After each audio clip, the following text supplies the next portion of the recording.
Mon nom est Anthony Bisson. Je suis cofondateur de Herbiera, une entreprise qui développe des substrats intelligents qui a déjà les nutriments et les semences intégrés. En ingénierie, on a toujours un peu des questionnements qu'on se fait au niveau de l'environnement. On a des cours justement qui permettent de trouver des solutions qui pourraient pallier à des problèmes environnementaux, si on veut.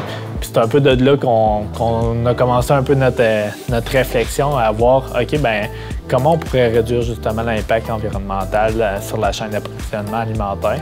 C'est vraiment un substrat qui ressemble plus à un terreau classique, plus qu'on trouve dans les serres ou les centres jardins pour mettre dans nos plantes. C'est juste que ce bloc-là, dans le fond, il est uni. C'est un bloc qui se tient, qui peut se manipuler. Le premier produit, qui est le CS1, ça permet justement de simplifier l'agriculture à la maison. La jardinière, moi, je le vois un peu comme un réfrigérateur. C'est un outil que, dans le fond, tu gardes puis tu vas le garder pendant plusieurs années.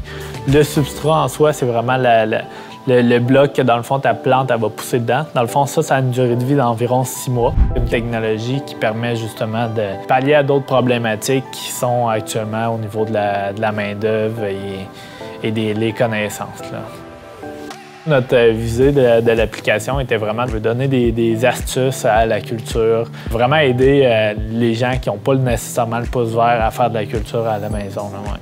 Entrepreneuriat UQAR, c'est vraiment eux qui nous ont aidés à démarrer au départ. Ça a été les premiers qui ont cru en nous là, pour démarrer le projet. On a eu des bourses, on a eu la bourse chez Net Côté. On avait fait plusieurs autres concours. Là. Ça nous a permis vraiment d'amasser notre premier montant pour justement se lancer. Mon background plus technique est vraiment axé sur la partie plus fabrication en soi du substrat. On s'est associé avec Bioptère, qui est un centre de recherche. C'est vraiment eux qui nous ont aidés à développer un substrat qui est vraiment parfait pour faire de la culture.